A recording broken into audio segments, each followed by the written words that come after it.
부산에서의 행복한 결혼 생활의 시작. 안녕하세요. 제 이름은 하은이고 현재 저는 아름다운 항구 도시 부산에 살고 있습니다. 저는 30대 초반의 평범한 여자이며 남편 지훈과 약 1년 전 사랑의 결실로 결혼하게 되었습니다. 저희 둘의 첫 만남은 친구의 소개로 시작되었지만 짧은 연애 기간에도 불구하고 서로의 진실한 마음을 확인한 뒤 자연스럽게 결혼까지 이어졌습니다. 결혼 생활의 첫 시작은 상상했던 것보다 훨씬 더 행복하고 평온했습니다. 신혼집은 부산 해운대 인근의 아담한 아파트로 창문 너머로는 한눈에 펼쳐지는 바다가 매일 아침 우리를 반겨줬죠. 아침이면 커튼 사이로 들어오는 따뜻한 햇살과 멀리서 희미하게 들리는 파도 소리가 저희 부부의 하루를 부드럽게 열어주었습니다. 부산 특유의 활기찬 분위기와 넉넉한 인심도 저희 신혼생활을 한층 더 빛나게 해주었습니다. 결혼 후 처음 맞이한 계절은 봄이었습니다. 함께 손잡고 광안리 해변을 산책하며 미래에 대한 이야기를 나누기도 하고 남포동 시장에서 각종 해산물을 사서 집에서 요리하며 소소한 행복을 느꼈습니다. 주말이면 산복도로를 따라 드라이브를 하고 바다와 노을을 배경으로 사진을 찍으면서 서로를 더욱 깊이 이해하게 되었습니다. 서로 부족한 점이 있더라도 대화로 풀어가고 집안일도 공평하게 분담하며 배려와 존중을 바탕으로 한 달콤한 신혼생활을 이어갔습니다.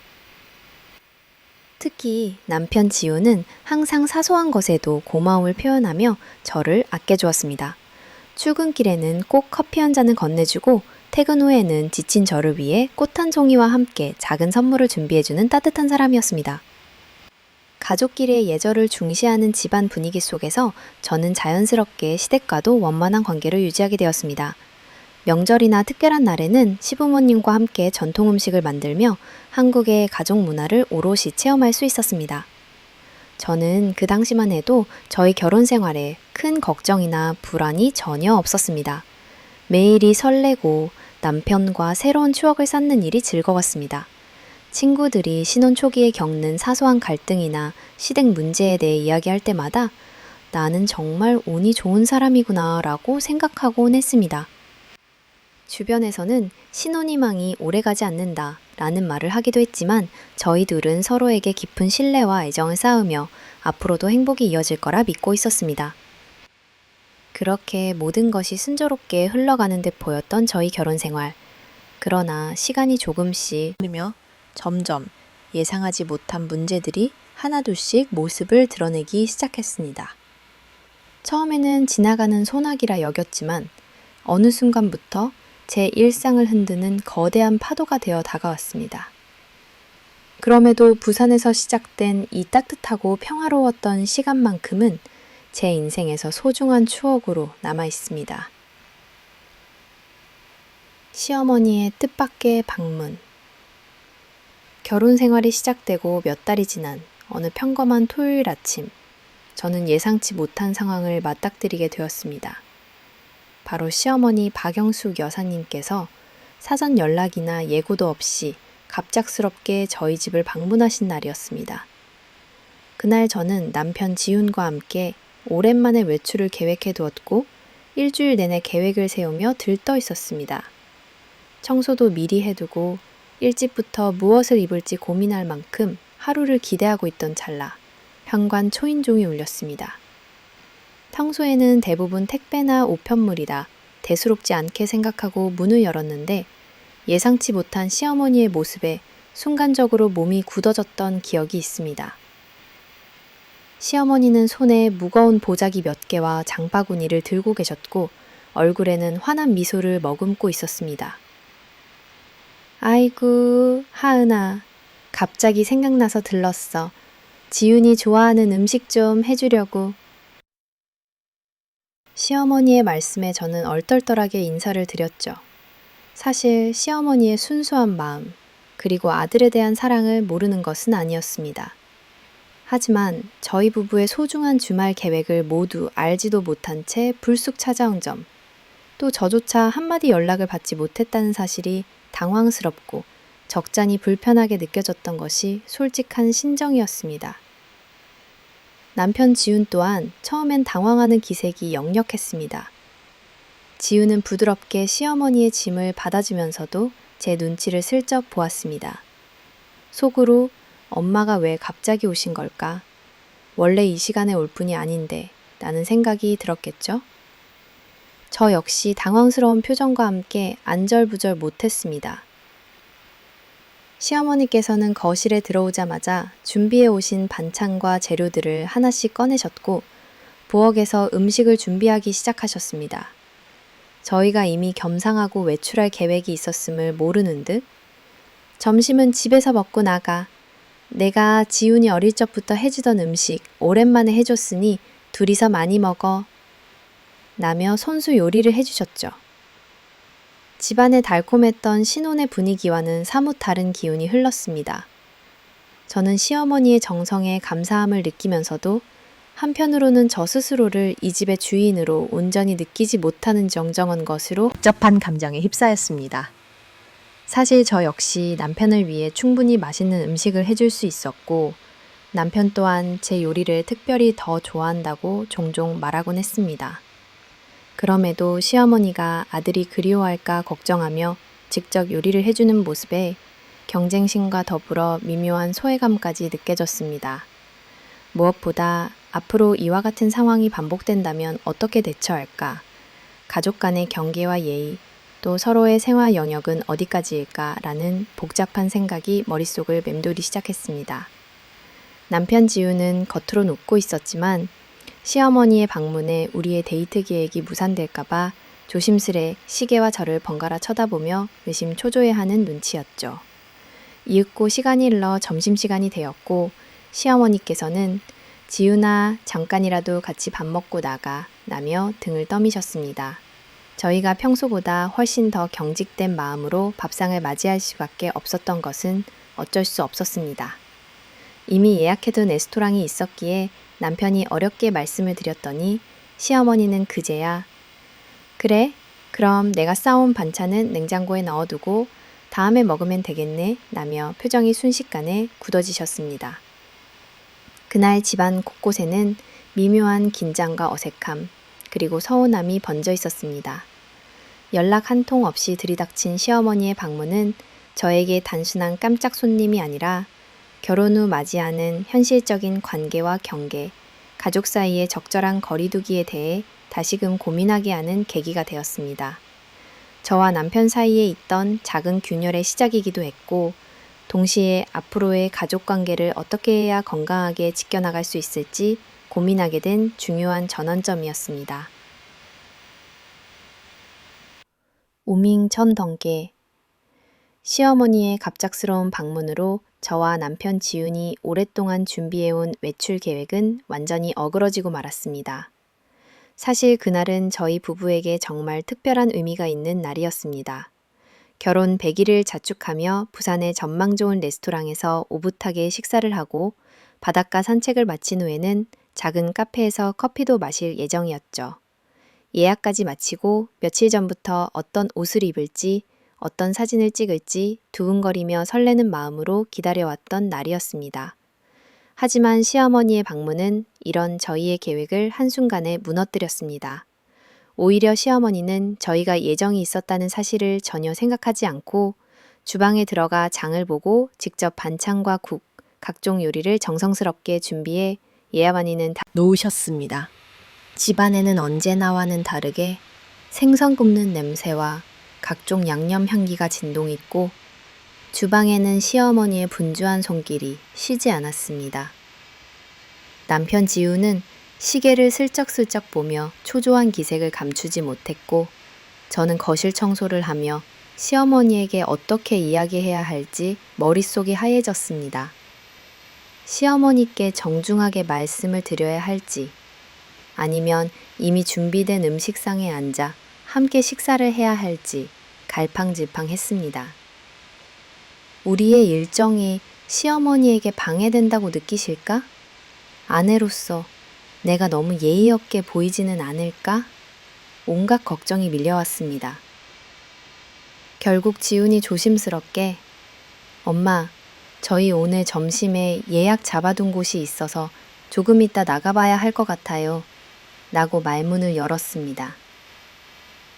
순간 시어머니의 얼굴에 잠시 당황스러운 빛이 어렸고 이내 미소를 띠며 그래, 계획이 있었구나. 그래도 내가 한 숟갈만이라도 맛보고 가라. 나도 오랜만에 오니까 둘이랑 같이 밥 먹고 싶어서 온 거야. 라고 하셨습니다.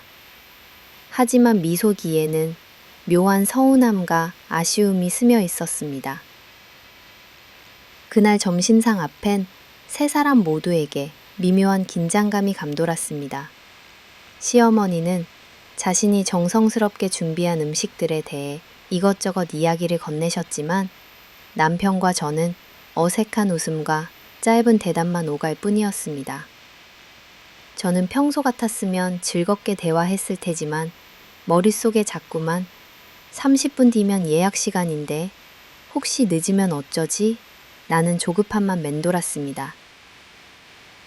결국 예약 시간에 늦지 않기 위해 급하게 식사를 마치고 나가야 했고 시어머니께 죄송한 마음을 감추지 못한 채 부랴부랴 집을 나설 수밖에 없었습니다. 시어머니는 마지막까지 아들이 이렇게 오랜만에 집에 왔는데 일정이 많으구나 라며 애써 서운한 마음을 내비치지 않으려 하셨습니다. 그날 저녁 집으로 돌아오는 길에 저와 남편은 처음으로 시어머니 문제를 진지하게 대화하게 되었습니다. 서로를 배려한다고 생각했던 마음들이 오히려 서로에게 짐이 될 수 있음에 깨달은 순간이었죠. 시댁가족과의 적절한 거리두기는 어떻게 해야 하는 걸까? 부모님 세대와 우리 세대의 가족관이 이렇게 다를 수 있구나 라는 것을 실감하게 되었습니다. 처음으로 겪은 이 갈등의 순간이 지나고 저의 마음은 복잡했습니다. 시어머니의 따뜻한 정성과 아들을 향한 사랑을 아내로서 어떻게 존중하면서도 부부만의 일상을 온전히 지킬 수 있을지 앞으로의 결혼 생활 되었습니다. 또한 항상 생각만 했던 고부 갈등이라는 단어가 내일이 될 수도 있다는 사실을 인정할 수밖에 없었고 우리 부부의 관계와 시댁과의 관계가 처음부터 쉽지만은 않음을 체감하게 되었습니다. 이 작은 해프닝은 겉으로는 일상의 일부일 뿐이었지만 제게는 처음으로 가족이라는 이름 아래 숨어있는 미묘한 긴장과 온도를 실감케 한 아주 의미 깊은 첫 사건으로 남았습니다. 가족의 경계에 대한 긴장감 어린 대화. 시어머니의 갑작스러운 방문과 계획이 어긋난 뒤 집안에는 한동안 미묘한 정적이 흘렀습니다. 점심 식사를 대충 마치고 급히 외출했던 그날 저녁, 저와 남편 지우는 처음으로 결혼 이후 우리 가족의 경계에 대해 본격적으로 대화를 나누게 되었습니다. 서로를 위한 배려가 간혹 서로에게 짐이 되기도 하는 현실적 지점을 마주한 순간이었죠. 저는 집에 도착하자마자 속이 꽉 막히는 기분이 들어 한참을 말없이 있었다가 조심스럽게 입을 열었습니다. 지훈아, 우리 앞으로 이런 상황이 또 오면 어떻게 해야 할까? 오늘 엄마가 많이 서운하신 것 같고 솔직히 나는 연락도 없이 갑자기 오신 게 조금 힘들었어. 사실 오늘 데이트도 되게 기대하고 있었는데 난 내가 집의 주인인가 하는 생각도 들었고 남편은 한동안 입을 열지 못하고 망설이다가 천천히 자신의 속내를 털어놓기 시작했습니다. 내가 엄마한테 미리 얘기해야 했나? 우리 집이기도 하지만 엄마는 아들과 며느리랑 더 가까워지고 싶은 마음이 컸을 거야. 하지만 네가 이런 불편한 감정을 가질지 몰랐어. 앞으로 나도 신경을 더 써야겠네. 저는 시어머니 마음을 모르진 않아. 하지만 이제 우리도 우리만의 생활이 필요하잖아. 우리 둘만의 계획이 있는데 부모님이라도 사전에 한마디 연락 주시면 좋겠다는 게 예의라고 생각해. 라고 말했습니다. 남편은 심각하게 고개를 끄덕였지만 한편으론 어쩔 수 없는 부담감도 토로했습니다. 엄마는 예전부터 본인 마음 내키는 대로 행동하는 분이었어. 난 독립했으니 엄마도 누가 옆에 없는 허전함을 이기려고 이러시는 것 같아. 이 대화는 단순히 방문 문제를 넘어 결혼 후 처음으로 부딪히는 우리 부부만의 경계와 가족 간 거리두기에 대한 깊은 성찰의 시간이었습니다. 저는 서로에 대한 기대와 현실 사이의 괴리, 시댁과 부부 사이에서 느끼는 정체성 혼란, 그리고 신혼으로서 느끼는 미묘한 책임감을 동시에 느꼈습니다. 남편도 효자로서의 역할과 남편으로서의 그리가 역할 사이에서 갈등하는 눈치였습니다. 저는 네 입장도 이해해. 하지만 우리 가정이 우선이라는 걸 언젠가는 엄마께 말씀드려야 해. 그래야 앞으로 반복되는 오해나 서운함이 줄어들 것 같아. 라고 말하며 설득을 이어갔습니다. 남편은 잠시 한숨을 내쉰 뒤 제 손을 잡고 약속했습니다. 내가 엄마께 조금씩 이야기해 볼게. 우리 집의 룰, 우리만의 생활 리듬이 있다는 걸 언젠간 엄마도 이해하실 거야. 이처럼 시어머니의 돌발적 방문은 저희 부부가 자연스럽게 형성하고 싶었던 가족의 경계에 대해 용기 내어 대화하게 만든 계기가 되었습니다. 그 자리를 마주 앉아 서로 어색한 침묵과 눈물이 오가는 순간도 있었지만 부부로서 진짜 팀이 되어가고 있음을 실감한 밤이기도 했습니다. 이 사건 이후로 남편과 저는 부모님과 우리의 일상 사이에서 적당한 균형점을 찾기 위한 경계의 대화를 종종 이어가며 조금씩 솔직하게 본심을 털어놓는 연습을 하게 되었습니다. 비록 완벽하지는 않지만 그날의 대립과 대화는 우리 부부의 신뢰를 한층 더 깊게 만드는 출발점이 되었습니다. 시어머니의 돌봄 핑계 속 깊어진 간섭. 시어머니의 깜짝 방문으로 인한 첫 불편함 이후 우리 집은 점점 더 잦아진 시어머니의 방문과 개입으로 점점 경계가 흐려져 갔다. 처음에는 시어머니께서 지훈이 건강이 걱정돼서 그래. 내가 혼자 힘들까봐 도우러 온 거야 라고 하며 일주일에 한 번 혹은 2주에 한 번씩 오셨다. 하지만 시간이 갈수록 방문 주기가 짧아졌고 심지어는 사전 연락도 없이 새벽이나 저녁, 때때로 평일 낮 시간에도 집 앞에 서 계신 시어머니를 마주하는 일이 일상이 되어버렸다. 지훈아, 오늘 엄마가 좀 이른 시간에 왔다. 네 아버지께서 밤새 기침을 하셔서 병원에 다녀오느라 잠을 못 잤거든. 집에 있어도 마음이 붕 떠서 괜히 너희들 얼굴 좀 보려고 왔다. 어느 날 아침 나는 잠결에 초인종 소리에 깨서 현관문을 열었는데 어김없이 시어머니가 계셨다. 손에는 검은 봉지와 택배 박스가 잔뜩 들려 있었고 그 얼굴에는 피곤이 역력했다. 남편은 출근 준비 중이라 어쩔 수 없이 내가 현관에서 시어머니를 맞았고 부엌으로 안내하면서 벌써부터 오는 하루가 피곤할 것 같다는 생각이 들었다. 그날부터 시어머니는 집안에 발을 딛자마자 하은아, 냉장고에 뭐 좀 넣어도 돼? 반찬 좀 더 해왔어. 그리고 저번에 냉동실에 고등어 봐뒀는데 왜 손도 안 대니? 원래 그건 굽거나 찌개 끓여서 먹어야 맛있는 거야. 내가 해줄까? 마치 자기 집처럼 거침없이 주방을 오가셨다.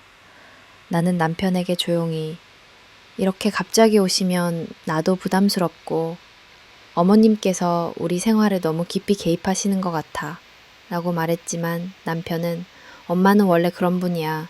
마음 넓게 한 번만 더 이해해줘. 당신도 나중에 자식 키워보면 알 거야. 라는 뻔한 대답뿐이었다. 간섭과 돌봄의 경계는 시어머니 특유의 선의를 앞세운 채 점점 모호해졌다. 예를 들어 시어머니는 남편 출근 후 혼자 남은 집안 구석구석 돌아다니며 먼지가 많네. 아유, 이불은 더 자주 빨아야 해. 라며 손수 청소기를 돌리고 내게는 젊을 때 관리를 잘해야 나중에 고생 안 한다. 며 구체적인 생활 습관까지 참견했다. 생강차 좀 마셔. 요즘 환절기라 감기 잘 걸려. 그리고 저녁에는 너무 늦게 자지 마. 이제 30대야. 피부 탄력 떨어질 나이지.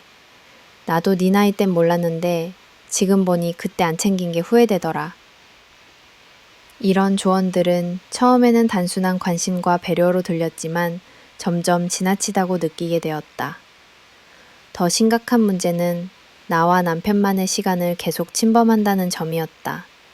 어느 주말 남편과 집에서 영화를 보며 오붓한 오후를 보내고 있던 중에 시어머니가 무작정 문을 열고 들어온 적도 있었다. 오늘 찜닭을 크게 해서 왔어. 둘이 먹자니 양이 많으니까 엄마랑 같이 나눠 먹자. 라며 주방에서 음식 냄새를 풍기셨고 나는 제대로 된 대화를 나누기도 전에 일어나 상을 차려야 했다. 이쯤 되자 이 집이 정말 내 공간이 맞나? 라는 의문이 점점 커졌다. 생활 리듬도 흐트러졌다. 시어머니가 저녁에 오시면 바닥에 앉아 오랜 시간 남편과 옛날 이야기를 나누고 나는 옆에 앉아 가끔 웃으며 맞장구 치는 역할로 소외감을 느꼈다. 남편 턱 밑으로 음식을 떠먹여주는 시어머니의 모습에 나는 왜 여기 있는 걸까? 라는 감정이 올라오면서도 감히 불편함을 내비칠 수 없었다. 상황은 점점 극단으로 치달았다. 어느 날은 시어머니가 집에 없는 시간에 다른 가족들을 집으로 데려오겠다는 문자를 보내기도 했다. 내일 오후에 삼촌이랑 사촌들 데려와도 되지. 우리 집이 좁아서.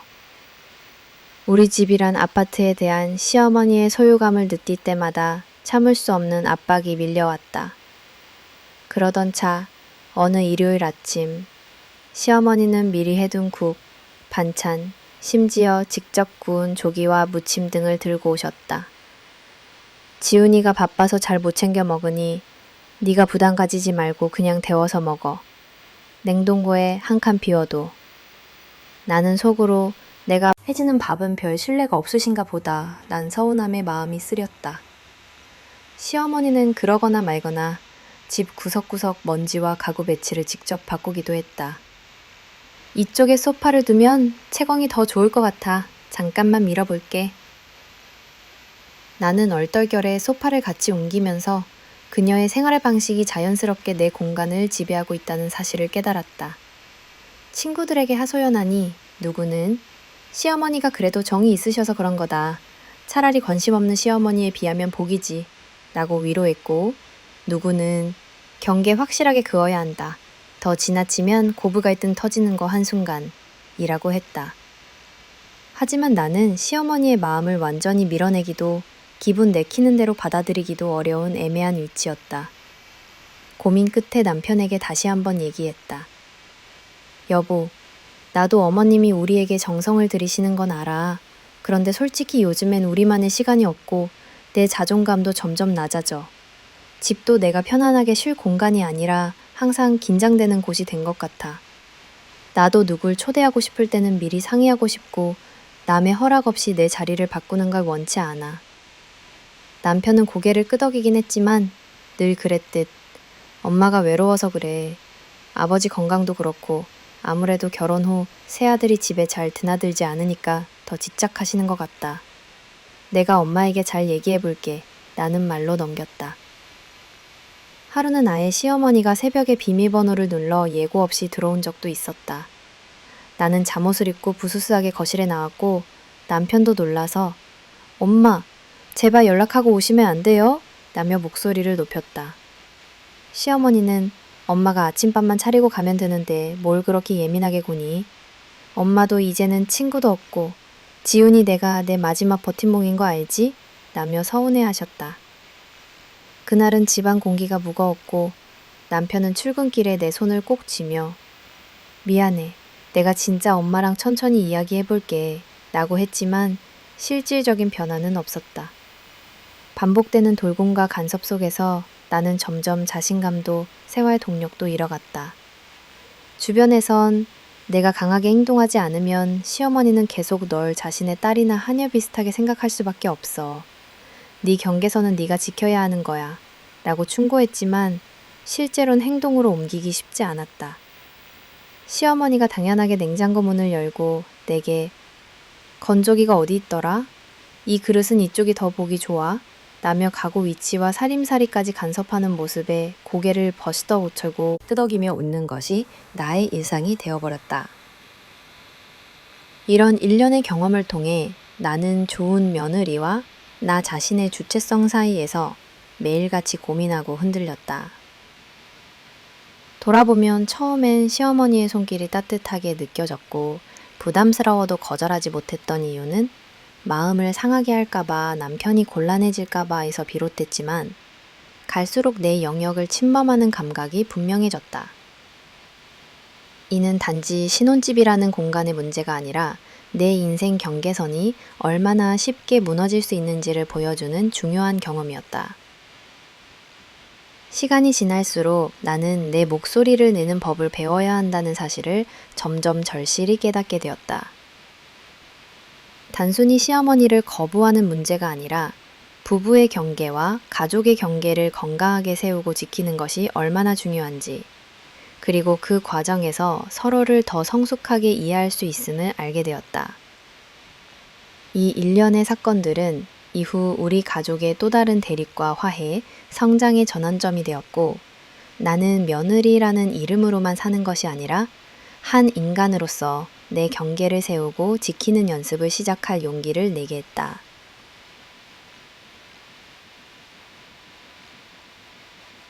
시간이 흐르면서 시어머니의 빈번한 방문과 돌봄이라는 명목하에 점차 일상에 깊게 관여하는 모습이 나를 점점 지치게 만들었다. 연락 없이 집에 들어오는 일, 내 공간에서 내 일상의 리듬을 방해하는 다양한 간섭, 그리고 남편과의 독립적인 결혼 생활이 점차 퇴색하는 듯한 감각이 내내 내 마음을 불편하게 했다. 그 와중에도 나는 나름의 이해와 인내를 계속 쌓아나갔다. 하지만 그 한계에도 분명 끝이 있음을, 아주 작은 균열이 어느 순간 거대한 금이 되어 돌아올 수 있음을 점점 더 실감하게 됐다. 특별히 기억에 남는 날이 있다. 그날도 여느 때처럼 아침 일찍 시어머니가 예고 없이 우리 집을 방문했다. 나는 막잠에서 깬 채 집안을 정리하려고 애쓰고 있었고 남편 지훈은 출근 준비를 하고 있었다. 현관 비밀번호를 누르고 들어오신 시어머니는 마치 자신의 집에 온 것처럼 자연스레 신발을 벗고 들어왔고 주방으로 향하면 냉장고를 살피고 반찬을 정리했다. 내 마음속에는 울컥하는 감정이 점점 차올랐다. 왜 자꾸 우리의 동의 없이 이렇게 들어오는 걸까? 내 집, 내 사생활은 어디 있는 거지? 라는 생각이 며칠, 아니 몇 달을 누적된 듯 머릿속에서 떠나지 않았다. 그날 아침에도 시어머니는 내게 여러 생활 조언과 잔소리를 쏟아냈다. 하은아, 이불은 일주일에 한 번, 아니면 최소한 2주에 한 번씩은 꼭 빨아야 해. 그리고 저녁마다 온 가족이 따뜻한 차를 마시면 감기 예방에 좋아. 또 주말엔 지훈이 좋아하는 잡채 좀 해보지 그래.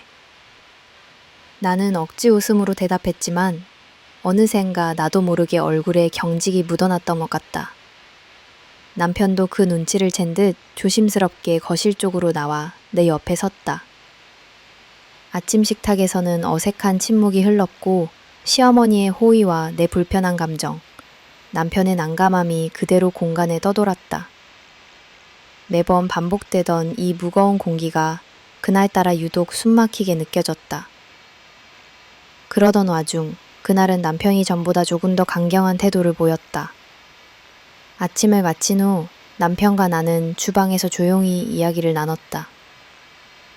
여보, 나 이제 좀 지쳤어. 엄마가 우리의 일상에 너무 깊이 관여하시는 것 같아. 특히 아무런 연락도 없이 들어오는 건 정말 무례하게 느껴져. 나는 최대한 담담하게 그러나 단호하게 내 마음을 드러냈다. 남편은 한동안 아무 말도 하지 않다가 한숨을 크게 내쉬었다. 알아. 나도 이제 한계가 온 것 같아. 엄마가 우리를 많이 생각해 주시는 건 알겠지만 가끔 너무 답답하고 힘들어. 우리만의 생활 패턴이 아예 없는 것 같아. 엄마가 오시면 매번 모든 일정이 바뀌고 집이 엄마의 공간처럼 느껴진단 말이야. 서로의 속내를 확인한 뒤 남편은 결심한 듯 시어머니께 다가가 엄마, 앞으로 들어오시기 전에 꼭 연락 좀 해주세요. 우리가 바쁠 수도 있고 나랑 하은이도 우리만의 시간이 필요해요. 그리고 집 비밀번호는 바꿀 거예요. 엄마, 이해해 주세요. 라고 말했다. 순식간에 거실 공기가 차갑게 식었다. 시어머니는 처음엔 당황한 듯 나와 남편의 얼굴을 번갈아 바라보다가 이내 목소리를 높이고 눈시울을 붉혔다. 아니, 내가 너희 잘 되라고, 네 집 잘 챙기려고 그런 거잖아. 하은아, 네가 지훈이를 내 마음에서 뺏은 것 같아. 나는 이제 가족이 아닌 거야? 나 혼자 얼마나 외로운지 너희가 알기나 해? 내가 평생 혼신의 힘으로 지훈이 키웠는데 이젠 이렇게 나를 밀어내는 거냐고? 그 자리에 있던 나는 숨도 쉬지 못할 만큼 당혹스러웠다. 한편으론 죄책감, 또 한편으론 억울함이 동시에 밀려왔다. 사실 남편과 내가 바란 것은 단지 서로의 일상을 존중하고 가족 간의 최소한의 배려와 경계를 지켜달라는 것이었는데 시어머니는 자신이 완전히 배제되고 소외받는다고 느끼는 눈치였다. 남편도 당황해 얼굴이 하얗게 질려 있었다. 시어머니의 눈물과 호소에 남편은 다시 한번 엄마가 가족인 건 변하지 않아요. 그렇지만 우리 부부가 서로를 중심으로 살아가야 할 시간이에요. 엄마도 아버지하고 더 건강하게 지내시고 오늘처럼 갑자기 오시지 않도록 해주세요. 라고 조심스럽게 말했다. 하지만 시어머니는 너희 마음대로 해라. 엄마한테 연락도 하지 말고 차라리 나도 이제부터 하나도 안 챙길 테니까 잘 살아봐라. 라고 소리쳤다. 그 이후 시어머니는 준비해온 반찬통을 박듯이 싱크대에 올려두고 자신의 가방을 집어들고 현관문을 쾅 닫고 나가버렸다. 남편과 나는 덩그러니 남겨진 거실에서 한동안 아무 말도 하지 못했다. 집안에 남은 적막감, 그리고 내가 처음으로 내 경계와 감정을 제대로 표현했다는 해방감과 동시에 시어머니에게 상처를 줬다는 자책이 교차됐다. 남편은 한참 동안 불안해 보였다. 그는 나의 손을 조용히 잡고 미안해. 이젠 정말 엄마와 거리를 두고 우리가 우리답게 살아가야 할 것 같아. 네가 더는 힘들지 않게 할게. 라고 약속했다. 그 후로 며칠 동안 시어머니는 연락이 없었고 나는 가만히 그동안의 마음의 변화를 되돌아보았다. 내 입장은 조금씩 더 단단해졌지만 가족이라는 이름의 울타리 안에서 누군가를 당양시하거나 줄곧 참고 이해하는 것만이 옳은 게 아니라는 사실도 깨달았다. 남편과 깊은 밤까지 여러 번 대화했다. 우리 부부가 무엇을 우선으로 삼고 싶은지, 어떤 기준과 규칙 안에서 더 건강한 가족관계를 만들 수 있을지 말이다. 이후로 시어머니는 연락 없이 방문하는 일은 없어졌지만 대신 여러 방식으로 자신의 서운함을 표현했다. 카카오톡 메시지에선 집이 많이 적적하다. 지훈이 없으니 아무 일도 재미없다는 식의 말이 잦았다. 가끔은 나를 직접 언급하며 하은이가 엄마 마음을 모르나 보다 같은 섭섭한 투의 말들을 전하기도 했다. 남편은 최선을 다해 두 집 사이의 균형을 잃지 않으려 했으나 어느새 감정의 골은 더 뚜렷해졌고 가족 모두가 적당한 거리를 두는 일이 생각만큼 쉽지 않음을 체감했다. 처음엔 새로운 갈등이 시작됐다는 사실이 두렵기도 했지만 어쩌면 나는 내 삶의 중요한 교차로에 서 있다는 것을 점점 깨달았다. 내가 바라는 결혼 생활의 기본은 남들 눈치가 아니라 내 행복, 그리고 남편과의 진심 어린 연대라는 걸 확인하게 되었다. 내가 원하지 않고 힘든 상황엔 명확히 거부 의사를 밝힐 수 있어야 한다는 것도 이번 경험을 통해 용기 내어 실천해 보기로 마음먹었다. 이제는 시어머니 되기 위한 다음 단계를 고민하기 시작했다. 여전히 여운이 남는 불편한 감정과 해소되지 않은 오해들이 남았지만 나는 더 이상 무조건 희생하거나 두려워하지 않기로 스스로와 약속했다. 내 인생의 새로운 국면이 펼쳐질 준비를 나는 마음으로 조용히 하고 있었다. 이렇게 갈등이 고조되던 시기 이미 잡고한 엄마의 얼굴이 불현듯 떠오르기도 했다. 엄마가 내게 해주시던 삶의 조언, 가족 간 적절한 거리의 중요성을 일깨워 주셨던 따뜻한 말들이 머릿속을 맴돌았다. 나는 이제야 비로소 친정엄마가 왜 네가 힘들 때 네 마음을 제일 먼저 챙겨야 나머지 가족도 건강해진다고 했는지 조금은 이해할 수 있게 됐다. 가족 내 갈등과 긴장, 그리고 그래도 포기할 수 없는 내 삶과 사랑의 균형 감각은 마치 아슬아슬한 줄타기 같았다. 시어머니와의 진짜 화해와 이해, 남편과의 우정 같은 동맹, 그리고 내적 평화를 위한 여정이 이제 막 시작되고 있다는 예감이 들었다.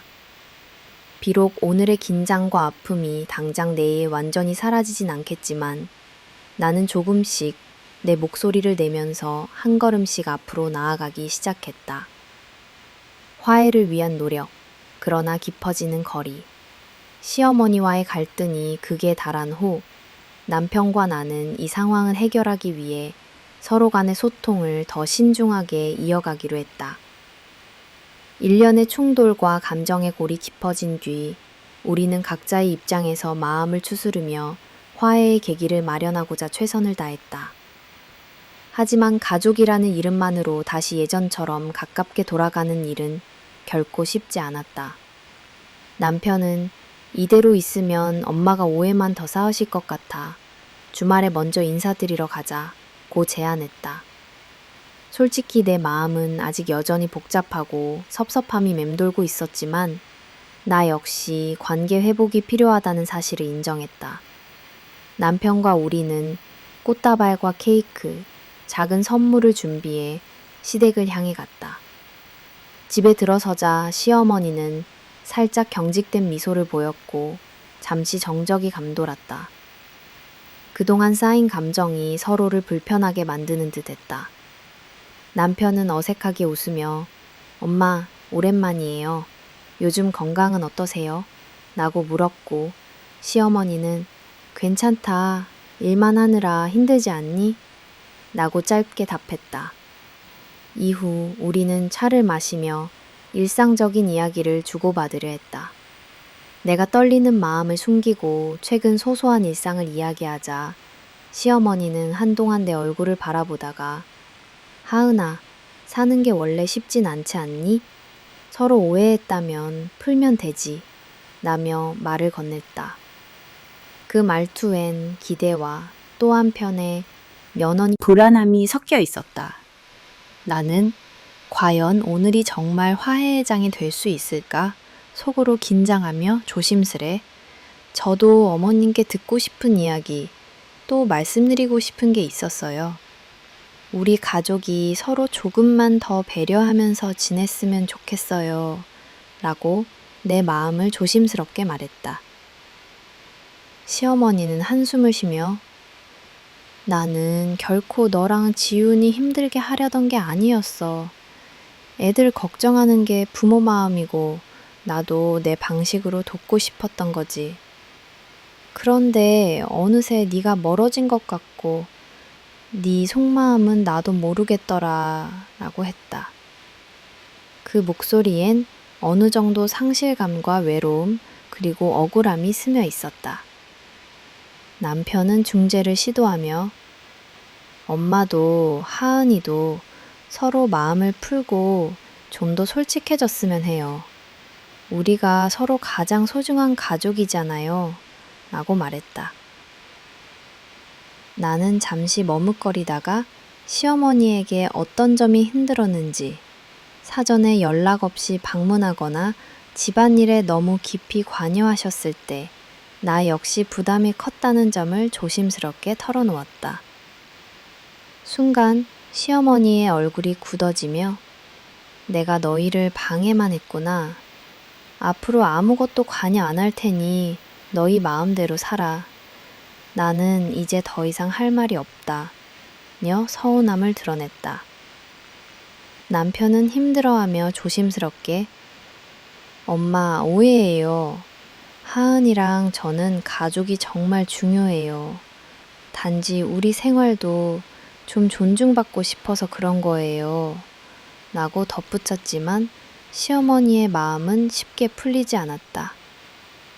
이날 이후 시어머니는 겉으로는 일상대로 대했지만 예전만큼 따뜻한 눈길이나 대화는 잘 이어지지 않았다.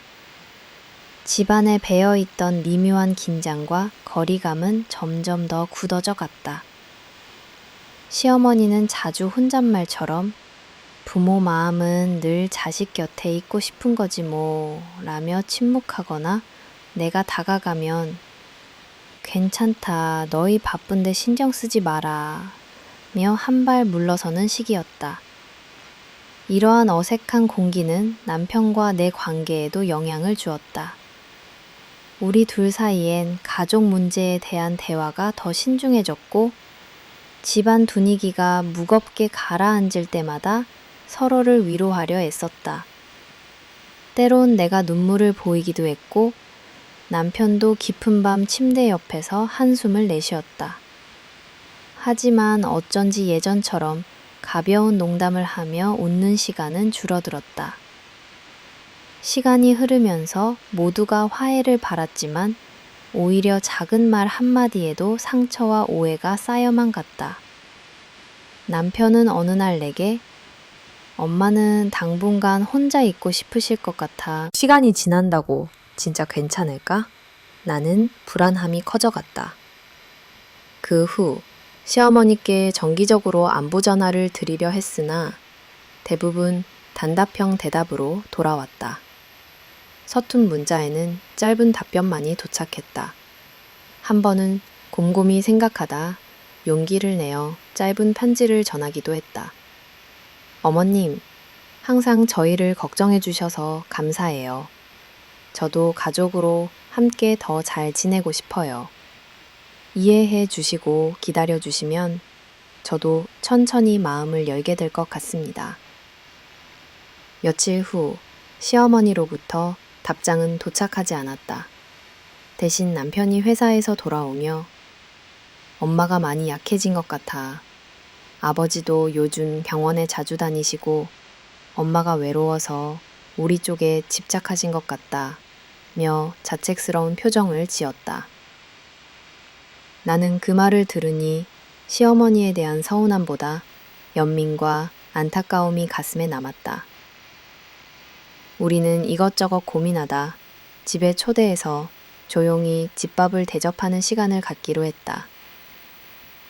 식탁에는 요즘 근원 얘기와 함께 억지로라도 훈훈한 분위기를 유도하려 했으나 깊숙한 대화 너머엔 여전히 풀리지 않는 덩어리가 남아 있었다. 식사 후 시어머니는 잘 먹었다 한마디만 남기고 불이 나게 집을 나섰다. 남편은 그녀의 뒷모습을 오래도록 쳐다보며 할 말을 잊었다. 가슴 한구석엔 슬쩍 포기감이 스며들고 있었다. 그날 밤 남편과 침대에 누워 이야기를 나눴다. 나는 우리 정말 더 잘할 수 있는 방법이 없을까? 엄마와의 사이가 이렇게 얼어붙는 게 내 탓만은 아니라고 말해주면 좋겠어. 라고 눈시울을 붉혔다. 남편은 잠시 침묵하다가 가족이라는 게 꼭 매일 좋아야만 하는 건 아니잖아. 그래도 우리가 서로 많이 노력하는 것 언젠간 통할 거야. 라고 다독였다. 이후로도 우리는 여러 차례 시어머니와의 거리를 좁히려고 했지만 오히려 각자의 상처와 자존심만이 쌓이는 듯 했다. 명절이 다가오자 시댁 식구들이 모두 모였지만 오붓하던 예전과 달리 짧은 인사만 오가고 각자 식사에만 집중했다. 시어머니도 내가 만든 음식을 예전처럼 칭찬하지 않았고 남편도 대화에 별다른 끼어듦 없이 조용히 자리만 지켰다. 친구들은 가족이란 원래 변하기 쉬운 거다. 네가 할 만큼 했으면 너무 자책하지 말라. 고 위로했지만 나는 여전히 어딘가 책임감과 미안함이 남았다. 가끔 거울 속 내 얼굴을 바라보며 이 결혼과 가족 안에서 내 존재감을 스스로 자문했다. 고부 갈등은 누구에게나 있을 수 있지만 정말로 떨어져서 여행이라도 다녀올까? 머리 좀 식히자. 라고 했다. 나는 미소를 지으며 좋아. 이젠 잠시라도 우리 둘만의 공간에서 다시 힘을 얻고 싶어. 라고 대답했다. 여행지의 맑은 공기와 낯선 풍경 속에서 우리는 부부의 초심과 서로에 대한 위로를 새삼 깨달았다. 그 시간이 끝난 뒤 삶이 다 완전히 달라졌던 건 아니지만 나와 남편은 서로에 대한 지지를 조금 더 단단히 할 수 있었다. 그 사이 시어머니는 여전히 조금씩 서운한 기색을 보였지만 점점 스스로 거리두는 법을 배우는 듯 했다. 예전처럼 무작정 집에 들이닥치지 않았고 원할 때만 안부를 전하는 정도로 변했다. 처음엔 우리 부부가 이 따스한 거리를 환영해야 하는 건지 서운해야 하는 건지 혼란스러웠다. 그러나 진정한 화해란 과도한 애착이나 억지스러운 친밀이 아니라 각자의 경계를 존중할 때 성립된다는 것 또한 어렴풋이 마음에 새겨졌다. 이제 나는 가족이라는 것, 그리고 좋은 며느리와 나 자신 사이의 조화에 대해 한 발짝 더 멀리서 복합적인 시선으로 바라보게 되었다. 어쩌면 인생에서 가장 중요한 가치는 내 마음의 평화, 그리고 내 사람과의 신뢰라는 것을 깨달았다. 시어머니와의 관계는 풀어진 듯 또다시 얼어붙고 매 순간 흔들렸지만 나는 조금씩 더 단단해지고 있었다. 나중엔 언젠가 완전히 마음을 놓고 서로 미소 지을 수 있을까? 아직은 답을 알 수 없지만 적어도 포기하지 않고 노력할 용기를 갖고 싶다고 생각했다. 시간이 지남에 따라 우리는 예전처럼 자주 연락하진 않았지만 때때로 메시지나 명절 안부를 나누며 조금은 자연스러운 관계의 흐름을 찾아갔다.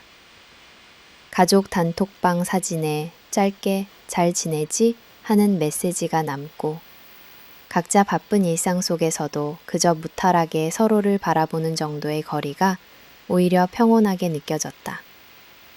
내가 느낀 건 가족 문제에 정답은 없지만 자신의 경계와 진심을 지키며 서로 존중하는 것.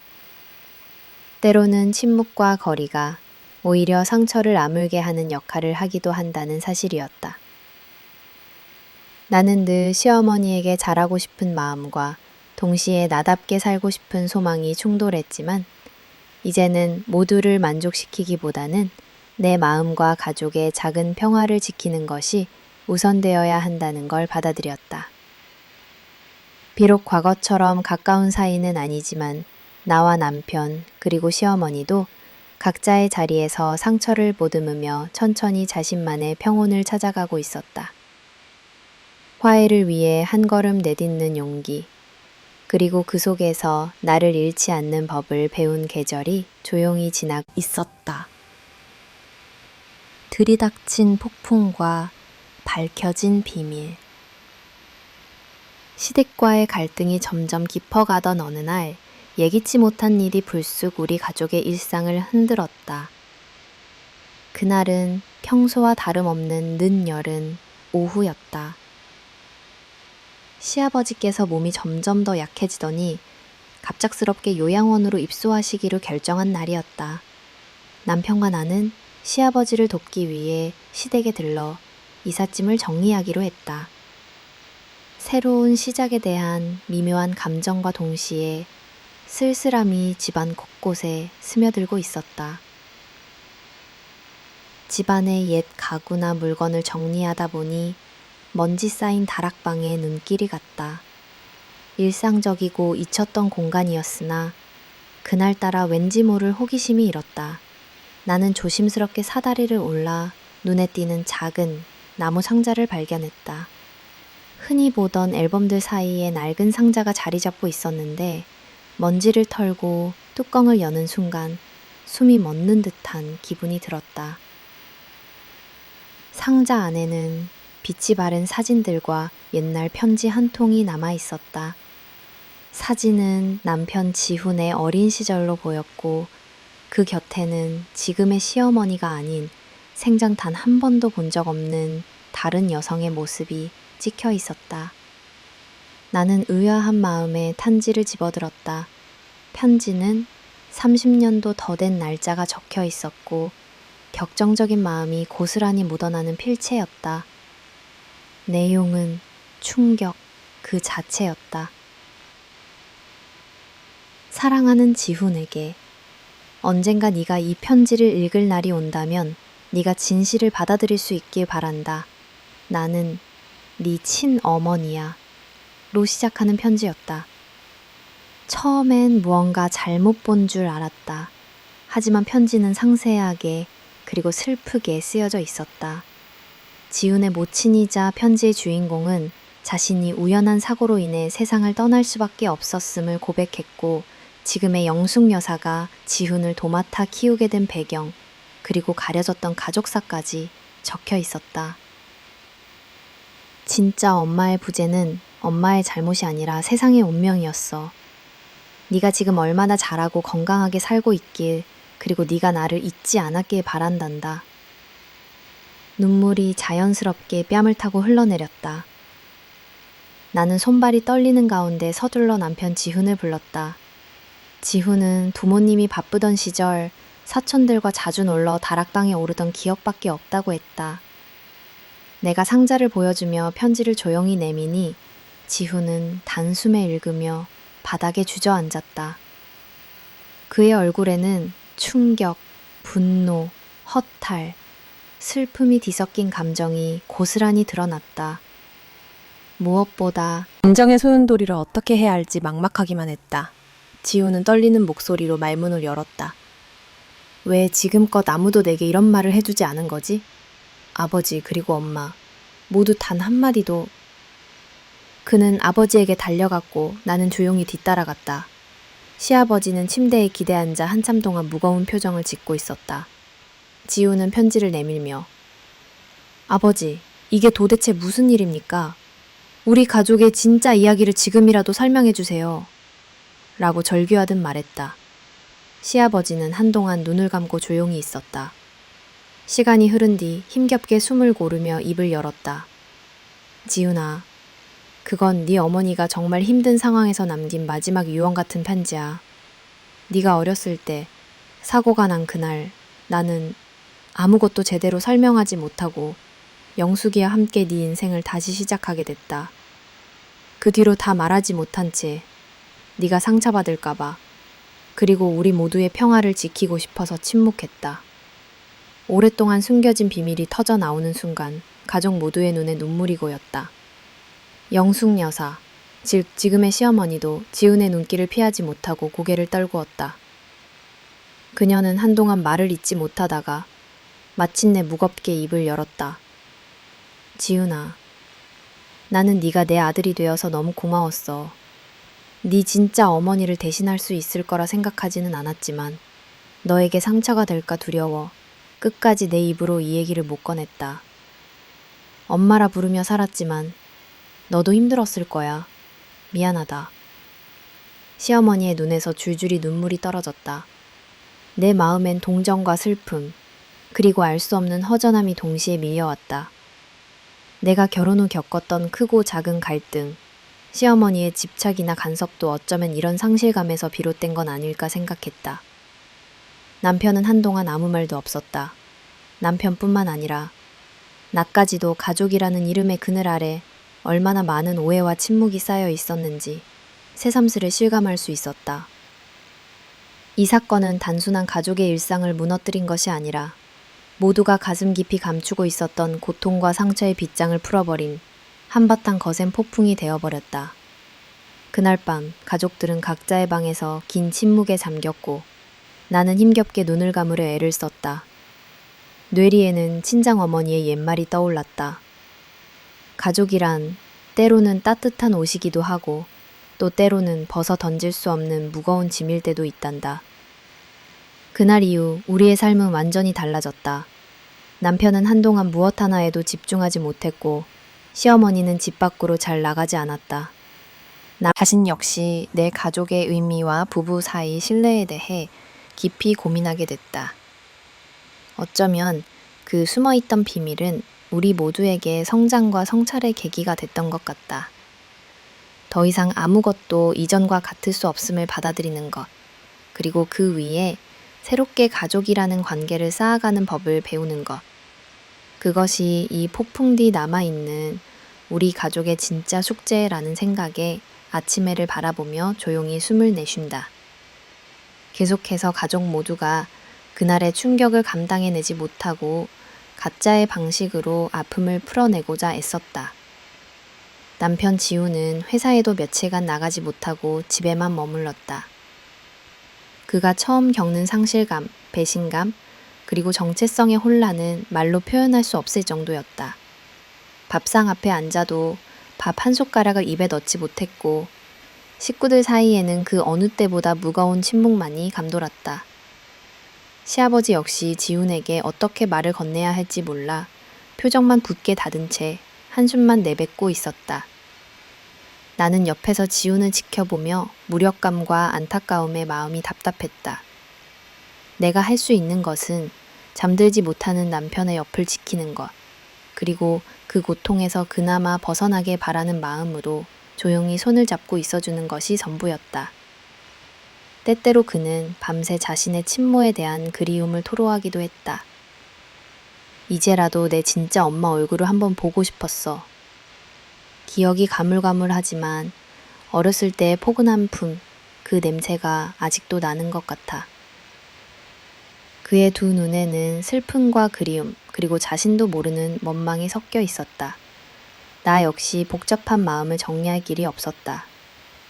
사소한 집안일을 하다가도 알 수 없는 눈물이 핑 돌았고 남편의 어린 시절을 그토록 소중히 여겼던 시어머니의 마음도 때로는 그 집착과 통제가 어디서 비롯된 것인지 이해하게 될 듯했다. 시어머니 영숙 여사는 그 이후 더욱 말수가 줄었고 아침마다 지훈을 바라보며 눈시울을 붉혔다. 며칠 후 그분은 내게 조심스레 다가와 눈물 어린 목소리로 말했다. 하은아, 혹시 지훈이가 나를 용서해 줄까? 나는 아이를 빼앗으려 한 게 아니었어. 그저 우리 가족을 지키고 싶었으니까. 나는 잠시 그녀의 손을 잡고 고개를 끄덕였다. 어머님, 이제라도 진실을 마주한 이상 시간이 약이 될 거예요.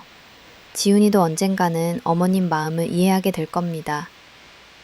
내 입에서 나온 말이 내 스스로에게도 위로가 되기를 바랐다. 그러나 분위기는 좀처럼 풀리지 않았다. 남편이 자기 방에 틀어박혀 한참을 앓듯 지냈고 시어머니는 부엌에서 긴 한숨을 쉬며 옛냥보시 식구 사진을 내만졌다. 시아버지는 자신의 건강 상태를 점점 더 자책하며 내가 그때 조금만 더 용기가 있었더라면 이라며 자신을 원망하기도 했다. 가족 내에 수십 년간 쌓여온 불신과 침묵, 그리고 사랑의 결핍이 폭풍처럼 한꺼번에 쏟아졌다. 어느 날 지우는 나를 조용히 부르더니 말했다. 하은아, 나 한번 친어머니 사촌이라도 찾아보고 싶어. 엄마에 대해 더 알고 싶어. 나는 그의 마음에 공감하며 그를 도왔다. 여러 옛 문서를 뒤지고 시아버지로부터 사소한 단서를 듣고 인터넷을 뒤지며 과거의 흔적을 쫓았다. 우여곡절 끝에 친모의 먼 친척과 연락이 닿았다. 그분은 지훈이 어릴 땐 정말 천사 같은 아이였지. 네 엄마가 얼마나 널 사랑했는지. 비록 짧은 시간이었지만 세상에서 가장 자랑스러워했단다. 하시며 가족 사진 몇 장과 짧은 추억을 들려주었다. 남편은 울면서 사진을 바라봤다. 그리고 나에게 속삭였다. 이제야 조금 마음이 가벼워진 것 같아. 나는 누군가 내 삶을 정해줬다는 사실에 화가 났지만 또 나를 끝까지 지키려 했던 모든 어른들의 선택에 대해서도 처음으로 생각해보게 됐어. 그날 이후 집안은 완전히 예전과 달라졌다. 더욱 조심스럽게 서로를 대했고 간신히 지켜온 예의를 벗어나 속마음조차 터놓기 힘든 분위기가 되었다. 명절이나 가족 기념일에도 다 함께 모이기가 껄끄러워졌고 모두 자신만의 공간에 숨어 지내는 시간이 많아졌다. 나는 언젠간 이 폭풍이 잦아들기를 기다리며 하지만 동시에 예전으로 쉽게 돌아갈 수 없음을 예감했다. 한편 시어머니와 남편의 관계도 이전처럼 가까워질 수 없다는 사실이 서서히 드러났다. 어느 날 시어머니는 나에게 하은아, 세상에서 제일 두려운 게 가족의 오해와 등돌림이구나 싶다. 지훈이가 내 진심을 언젠가 알 수 있을까? 네가 곁에 있어줘서 고맙다. 라고 했다. 그 말에 나도 모르게 눈물이 핀 돌았다. 나 역시 가족의 진심, 사랑, 상처가 어찌 이리 복잡하게 얽힐 수 있는지 어렴풋이 깨닫기 시작했다. 지우는 며칠이 더 지나고 나서야 시어머니와 마주 앉아 조용히 입을 열었다. 엄마, 나도 엄마가 어떤 마음으로 나를 키웠는지 이제 이해하려고 노력 중이야. 우리 모두 너무 힘드니까 잠깐씩 서로를 용서하며 살아보자. 시어머니는 그저 고개만 끄덕였고 두 사람의 대화는 미완성인 채 끝났다. 이후 우리는 가족 상담사와의 만남도 시도했다. 전문가의 중재에 따라 한 가족으로서 서로의 상처를 조금씩 나누는 시간을 가졌지만 혈만큼이나 쉽게 해소되지 않는 감정의 골이 있다는 것도 뼈저리게 알게 됐다. 상담사가 말하길 모두가 좋은 부모, 좋은 배우자가 되고 싶다고 생각하지만 누구도 완벽하게 그 역할을 수행하긴 어려워요. 본인의 진짜 감정, 만족과 실망을 솔직하게 공유하는 것이 진정한 가족의 한 발일 수 있습니다. 나는 그 말에 작게 고개를 끄덕였다. 무겁고 차가웠던 진실의 바람이 지난 후 우리 가족이 얻은 것은 완전한 화해 대신 조금은 숙연해진 침묵과 서로를 다시 바라보는 더 깊은 시선이었다. 남편은 밤이면 창밖을 한참이나 바라보며 자신의 어린 시절과 두 엄마에 대한 복잡한 감정을 하나하나 정리해갔다. 나는 그런 남편 옆에서 앞으로의 결혼 생활과 가족 관계에 대해 더욱 신중하게 고민하게 되었다. 시간이 조금 더 흘러 우리 부부도 전과 달리 서로를 더욱 배려하는 법을 익혀갔다. 상처가 바로 아물지는 않았지만 같은 집안에서 느껴지는 냉랭함 속에서도 서로의 손을 꼭 잡았다. 나는 남편에게 말했다. 괜찮아. 오히려 이런 시간이 지나야 진짜 우리 가족의 모습이 무엇인지도 보이는 것 같아.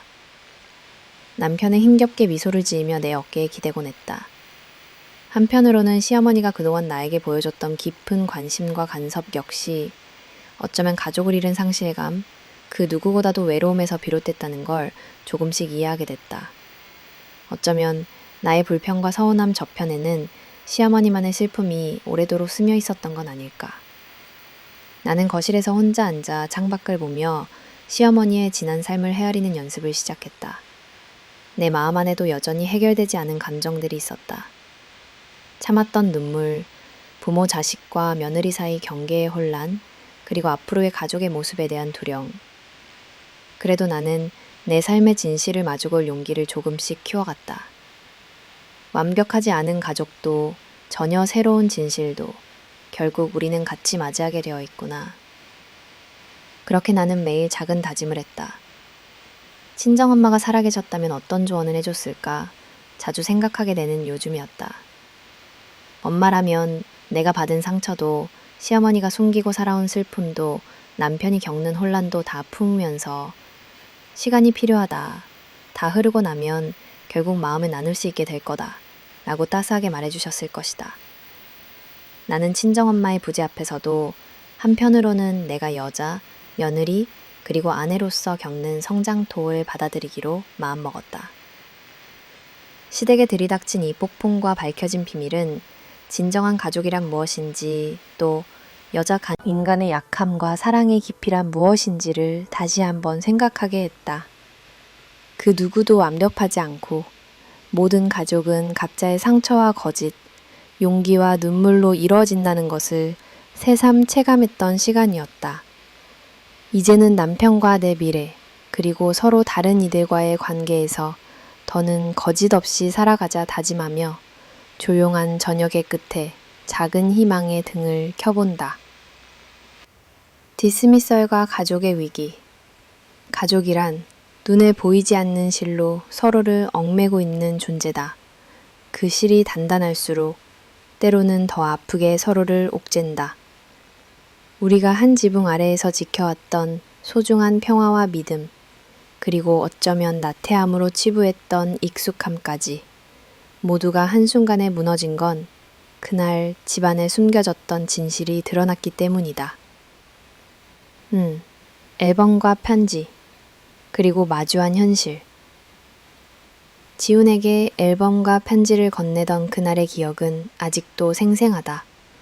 나는 몇 날 며칠을 고민한 끝에 모든 사실을 숨기는 것이 결코 우리 모두를 위한 길이 아님을, 반드시 진실과 마주해야만 다음으로 나아갈 수 있음을 깨달았다. 앨범을 받는 순간 지훈의 손은 미세하게 떨렸고 그는 처음엔 그것이 단순히 옛 추억의 기록이라 생각했는지 천천히 페이지를 넘겼다. 그러나 사진 한 장, 두 장, 그리고 곁에 놓인 오래된 편지들이 등장하자 그의 인상은 급격히 굳었다. 그의 시선이 점점 흔들리고 혼란, 충격, 심지어 두려움까지 고스란히 드러났다. 이게 대체 뭐야? 왜 이런 게 우리 집에 있지? 그는 손에 든 편지를 천천히 펼쳐 들었다. 그리고 마침내 그 편지에 적힌 진실, 어머니 영숙과 과거 아버지와 만났던 시기, 원래 존재했던 친어머니와의 불행한 사건, 그리고 공식적으로는 절대 드러날 수 없었던 그날 밤에 대한 기록을 마주했다. 어머니가 사실은 가정에 들어오기 전에 다른 가정의 파멸에 개입했던 제3자였고, 심지어 친어머니의 죽음과도 어떤 식으로든 연관되어 있었다는 진실. 죄책감, 당혹, 배신감. 지우는 더는 숨을 쉴 수조차 없는 듯 아무 말 없이 한참을 앉아 있었다. 가족회의. 침묵의 폭풍 속으로 이 모든 진실을 모른 척 지나가기엔 이미 너무 멀리 왔다. 누구도 먼저 입을 떼지 못하는 가운데 가족회의가 소집되었다. 거실 테이블에 둘러앉은 가족들의 표정은 모두 딱딱하게 굳어 있었다. 아버지는 병상에서 지쳐있는 듯 고개를 떨군 채 겨우 목소리를 냈다. 이젠 알고 싶지. 지훈이 터뜨린다. 어머니, 왜 아무 말도 안 하세요? 저한테만 아무것도 모르게 평생 이게 정말 제가 살아온 가족이었던 거냐고요. 자신이 누구인지, 믿었던 가족의 진실이 무엇인지 근본부터 흔들리는 순간 어머니는 한참의 눈물을 참다 조용히 고개를 들고 솔직하게 고백했다. 네가 알아버렸구나. 그래, 거짓말이었다. 나는 네 아버지의 두 번째 여인이었고 네 친어머니에겐 말할 수 없이 큰 죄를 지었다. 그날의 진실이 평생 나를 따라다녔다. 하지만 아픈 진실을 안다고 해서 네가 행복해질까 두려웠어.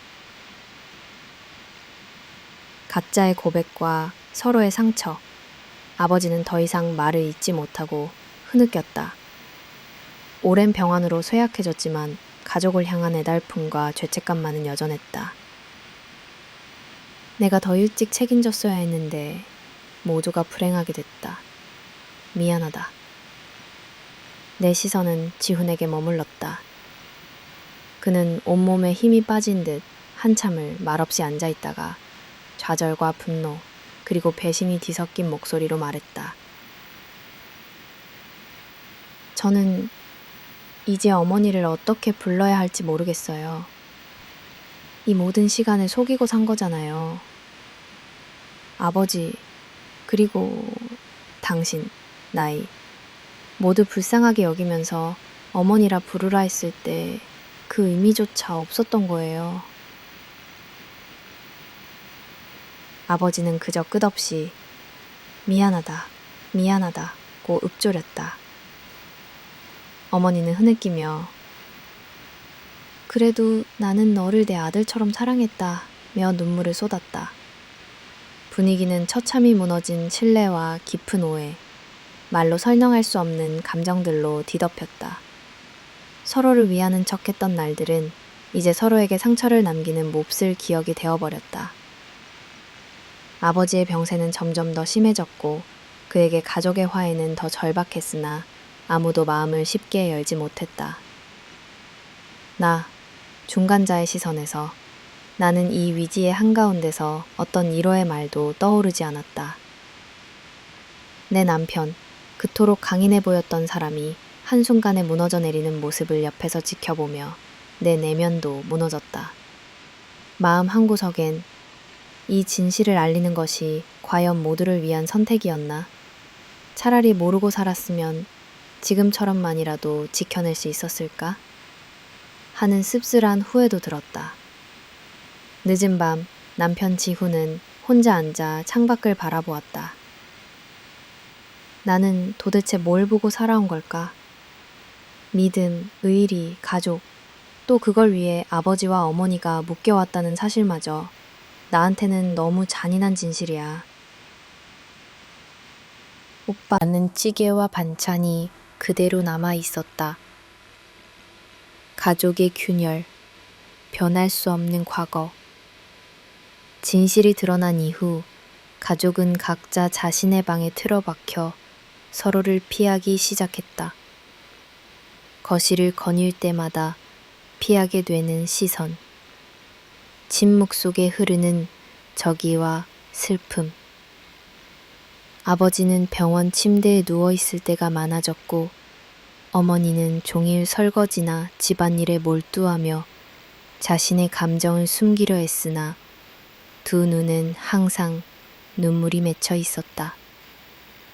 가족 모임마저 필요할 때만, 그것도 의무감으로만 이루어졌다. 집안의 대화는 필요 최소한의 인사만 오고 갔으며 밥 먹었니? 약은 챙겼지? 같은 차가운 말뿐이었다. 어느 날 밤 집안은 적막했다. 그날은 아버지의 생일이었지만 아무도 축하의 말을 먼저 꺼내지 않았다. 결국 내가 촛불을 켜며 어색하게 생일 축하드려요 했을 때 아버지는 초라하게 웃었다. 아버지, 죄송해요. 이런 분위기에서. 괜찮다. 이젠 이게 우리 가족의 진짜 모습일지 모르지. 이런 적막 속에서도 어머니는 마지막 힘을 내어 가족을 붙잡으려 했다. 하지만 한 번 일어난 균열은 쉽게 아물지 않았다. 위기의 한가운데에서 각자의 선택, 진실의 파장은 각자에게 다르게 다가왔다. 지훈은 어머니 영숙과의 연락을 끊고 병상에 누운 아버지도 뚜렷한 회복 의지를 잃기 시작했다. 나는 중간자 입장에서 어머니를 향한 연민과 남편을 향한 연대, 그리고 내 감정의 붕괴감에 고통스러웠다. 며칠 뒤 가족회의 이후 첫 집단 저녁 식사 자리가 어설프게 마련됐다. 아무도 젓가락을 들지 않았고 마치 낯선 이들이 모여 앉은 것처럼 어색하기만 했다.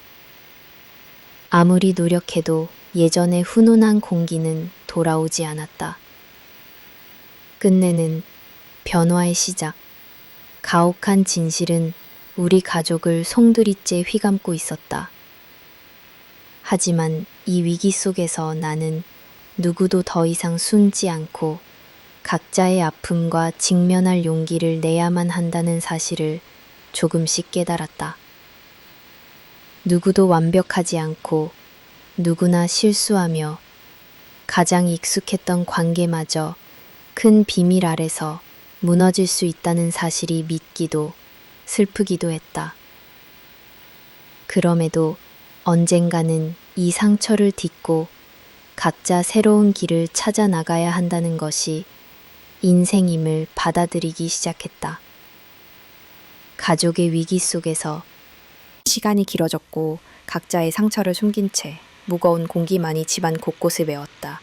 집은 더 이상 안식처가 아니었다. 익숙함마저 고통스러운 족쇄처럼 느껴졌다. 지훈의 내면에서 벌어진 전쟁. 지훈은 예전처럼 아침마다 인사를 나누던 일상조차 버거워했다.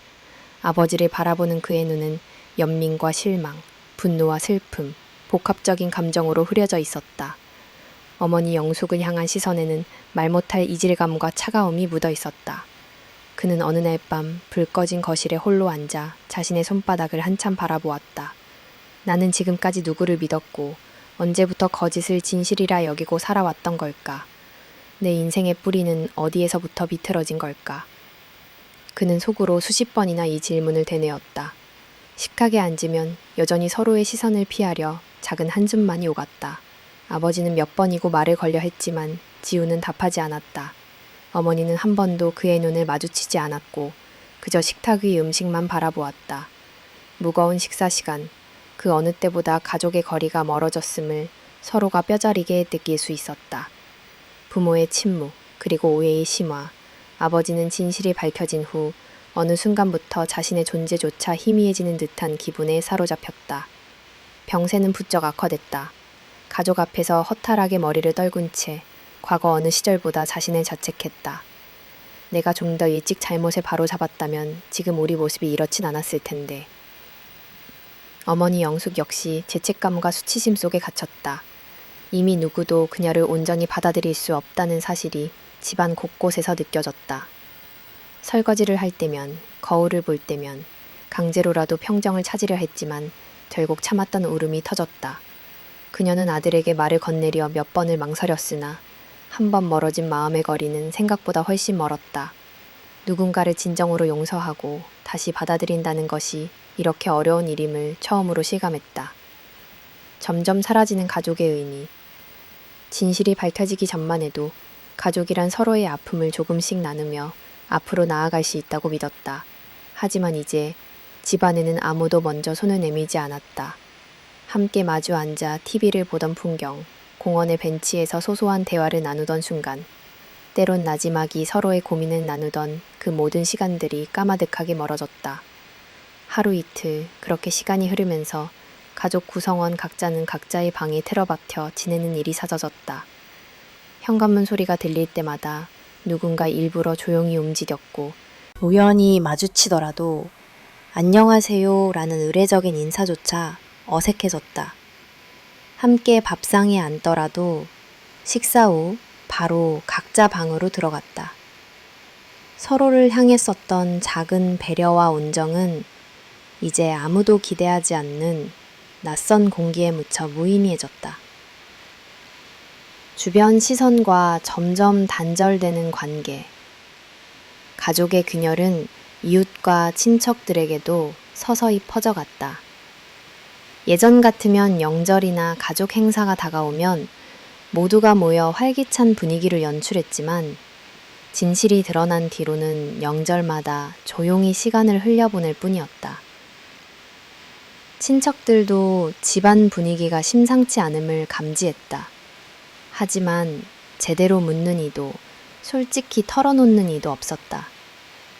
나름의 이유와 상처를 가진 가족들은 외부와의 접촉을 더욱 단절하려 했다. 가장 가까웠던 친구들조차도 어느 순간부터 연락이 뜸해졌다. 가족의 비밀이나 위기는 쉽게 소문이 퍼지고 사람들은 조심스럽게 거리를 두었다. 부부 사이의 균열. 나는 지훈과의 관계에서도 이전과는 다른 격을 느낄 수밖에 없었다. 같은 침실에 누워 있으면서도 서로를 향한 대화가 더뎠고 아무리 힘들어도 더 이상 토로하지 않았다. 빈말로라도 괜찮아질 거야 라는 위로가 더 이상 힘이 되지 않음을 서로가 알고 있었기 때문이다. 한밤중 지우는 자주 잠에서 깨어나 깊은 한숨을 내쉬었고 나는 그의 어깨 너머로 그 낯익은 뒷모습을 바라보는 일밖에는 할 수 있는 게 없었다. 우리는 서로 다른 상처를 안고 있었고 각자만의 방식으로 외로움을 버텼다. 점점 무너지는 신뢰와 회복할 수 없는 틈, 가족 전체가 무기력에 빠졌다.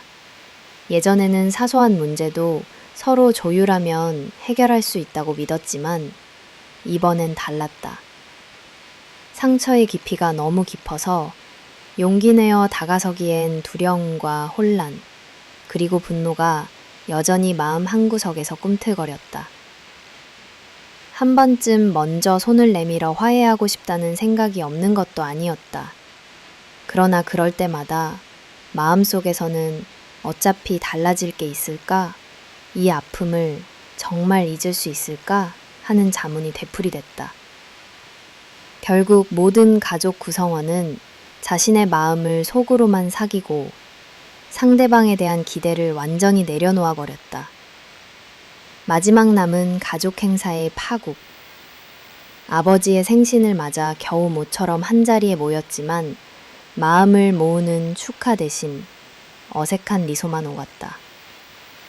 식탁 위에는 맛있게 차려진 음식이었지만 한없이 무거운 정적 속에서 일부러 웃어 보이려 애써봤지만 다른 이들은 그의 애씀조차 받아줄 여유가 없었다. 그날 이후 가족 모두 각자의 서랍에 추억을 감추고 다시는 돌아올 수 없는 과거만을 곱씹게 되었다. 변화의 조짐, 그러나 너무 깊어진 상흔. 어느 날 지우는 내게 말했다. 이젠 우리 각자의 길을 가야 하지 않을까? 더 이상은 아무것도 바꿀 수 없을 것 같아. 가족이라는 이름이 도리어 우리를 옥죄고 있어. 그의 말을 들으며 나 또한 깨달을 수밖에 없었다. 우리는 모두 상처에서 도망치려 했고 서로를 치유하는 대신 외면하거나 남 탓만 하고 있었다. 시간이 흐를수록 가족은 더 이상 우리라는 느낌이 아니라 각자의 사람들, 의미 없는 동거인에 가까웠다. 어머니의 눈물도 아버지의 침묵도 지훈의 방황도 나의 괴로움도 결국 아무도 마주해주지 않는 고립의 증거가 되었다. 결론, 마지막 남은 균열의 실체. 되돌릴 수 없는 균열은 소리 없이 내면을 파고들었다. 우리는 이제 가족이라는 이름으로 함께 살아가지만 더 이상 그 울타리는 보호막이 아니라 상처의 흔적만 남긴 벽이었다. 이 파국 속에서 각자는 자신만의 방식으로 분노와 허무, 슬픔을 감당해야 했다. 가족이 있어도 곁에 누가 있어도 마음속 거리감만은 더 이상 좁아질 수 없었다. 다시 그 시절로 어머니의 따스함, 아버지의 믿음, 지훈의 웃음으로 돌아가는 일은 불가능해졌다. 진실이 드러난 순간 이미 이 가족에게 주어진 두 번째 기회는 사라졌고 서로를 향한 기대도, 화해의 손길도 더 이상 불가능한 바람이 되고 말았다. 결단의 순간, 각자의 길. 가족이라는 이름 아래 끈질기게 매달렸던 희망과 미련이 모두 바닥을 드러내자 결국 남은 것은 차가운 현실뿐이었다. 집안에는 이미 되돌릴 수 없는 균열이 깊게 자리 잡았고 누구도 다시 예전으로 되돌아가려는 의지를 보이지 않았다. 오히려 각자 마음속에서 이제는 더 이상 함께할 수 없다는 결론이 조용히 그러나 확고하게 싹트고 있었다. 마지막 선택을 고민하며 나는 몇 날 며칠을 밤새 뒤척였다. 남편 지훈도 마찬가지였다. 서로가 서로에게 미안하고 그만큼 더 이상 무언가를 회복하려 애쓰는 것조차 괴로웠다. 대화의 문턱이 전보다도 더 높아졌다. 식탁 맞은편에 앉아 있어도 대화를 시도해도 언제부턴가 두 사람의 말이 서로 닿지 않고 허공을 맴도는 듯 했다. 어느 오후 지우는 조용히 입을 열었다. 우리 정말로 이렇게 살아야 하는 걸까? 나는 더 이상 이 집도 가족이란 이름도 잘 버틸 자신이 없어. 나는 깜짝 놀랐다기보다 차라리 한숨이 나왔다. 언젠가는 누구도 입에 올리지 않던 말을 우리가 하게 될 것이란 사실을 이미 알고 있었기에 나도 같은 생각이야. 이렇게 힘들게 붙잡고 있으면서 서로를 더 멀리하게 되는 것 같아. 우리 이제는 각자의 길을 생각해 볼 때가 온 것 같아. 두 사람의 대화는 짧고 결의에 차 있었다. 차분하게, 그러나 더없이 슬픈 결정을 내리는 순간이었다. 부모님께 의사를 전하며 부모님도 이미 우리가 변해버린 가족의 분위기를 충분히 직감하고 있었다. 아버지는 병상에 누운 채 계속 자신을 탓했지만 어머니 영숙은 더욱 침묵 속에 파묻혀 하루하루를 버티고 있을 뿐이었다. 저녁 식사가 끝난 후 우리는 부모님 앞에 앉아 조심스레 이야기를 꺼냈다. 저희 따로 살아보려고 해요. 가족이란 말보다 서로에게 더 이상 짐이 되고 싶지 않아요. 지금처럼 서로를 아프게 하기 전에 각자 조금은 자유로운 시간을 가져보는 게 서로를 위하는 길이 아닐까요?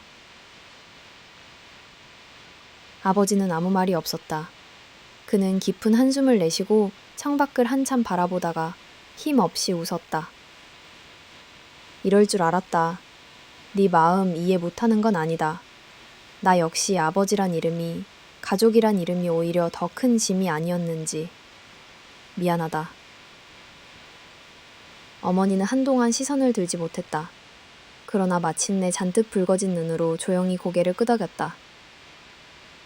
그래, 이 집이 내게 그런 곳이라면 나라도 놓아줘야지. 내가 어디 있든 무슨 선택을 하든 어머니로서 마지막까지 네 앞길은 빌어줄게. 그날 밤 집안에는 낮은 흐느낌과 고요한 적막함만이 맴돌았다. 각자 짐 싸는 손길과 작별의 순간 결정이 내려진 후 행정적인 준비와 함께 이별이 현실이 되었다. 지훈과 나는 간단한 짐을 싸며 집안 곳곳을 천천히 둘러보았다. 한때는 가족 사진이 걸려있던 벽, 소소한 일상이 오갔던 주방, 서로의 이야기가 펼쳐졌던 거실. 모든 공간이 이별을 준비하는 이들의 마음을 더욱 쓸쓸하게 만들었다. 나는 손끝으로 앨범을 쓰다듬고 아직 남아있는 편지들을 마지막으로 읽으며 한참을 울었다. 지우는 자신의 어린 시절이 담긴 책상 서랍을 정리하다 말고 조용히 한숨을 쉬었다. 그래도 여기서 많은 걸 배웠지. 슬프지만 내 인생에서 중요한 한 조각이야. 부모님 역시 각각의 방에서 조심스럽게 미래를 준비했다. 아버지는 오래된 서류와 사진을 정리하며 가족의 추억과 괴로움을 함께 접어뒀다.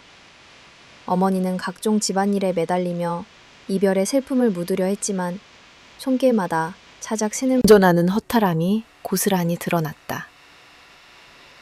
아버지의 별도 거처와 어머니의 새로운 시작.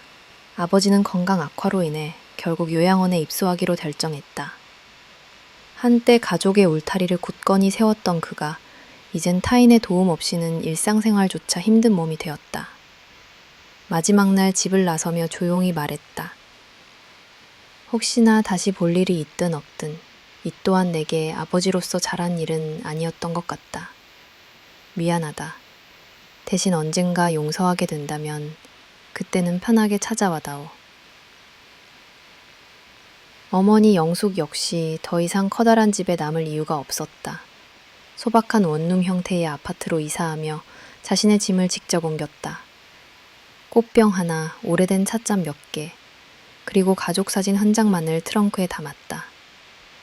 이삿날이 되자 어머니는 무척 침착하게 행동했다.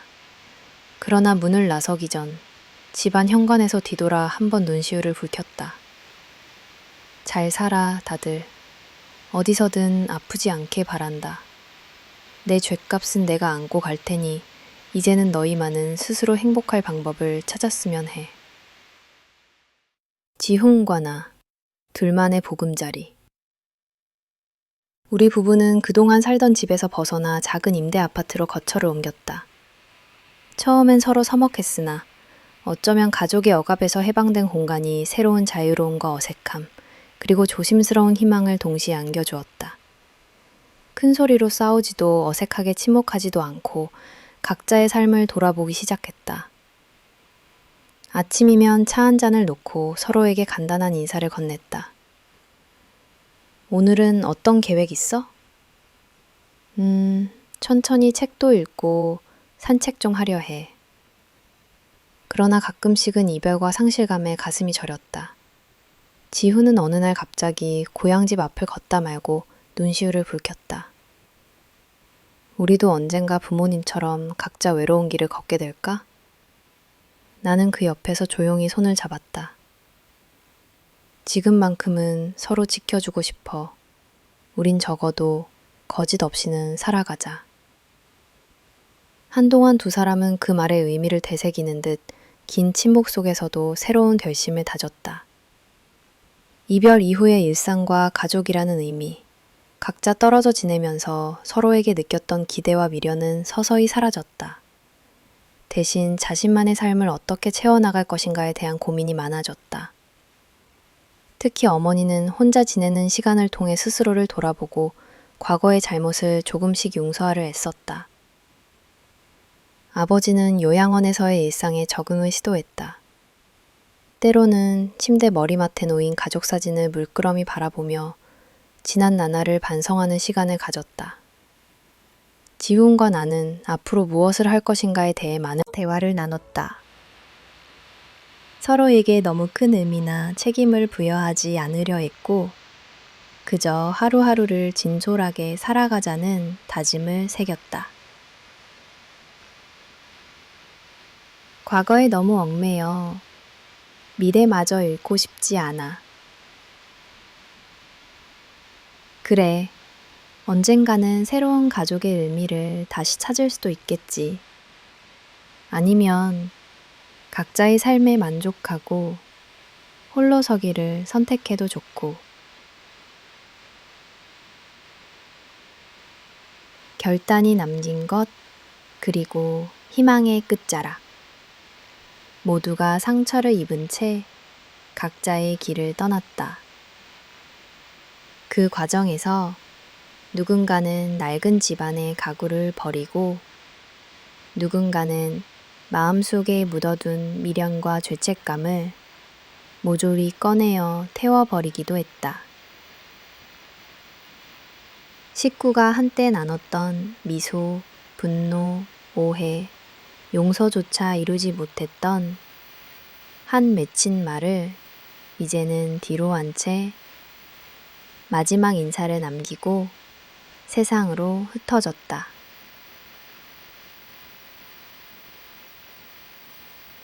가족이라는 이름으로 평생 함께할 줄 알았던 인연도 때로는 지극한 위기와 상처 앞에서 결국 각자의 선택으로 흘러간다는 것을 우리 모두 깨달았다. 낡은 집에 불이 꺼지고 조용한 밤 공기 속에 각자의 한숨만이 남았다. 그러나 그 짙은 허무 속에서도 언젠가는 아픔을 지나 자신만의 용기와 목표를 찾으리라는 희미한 희망이 어렴풋이 꿈틀거렸다.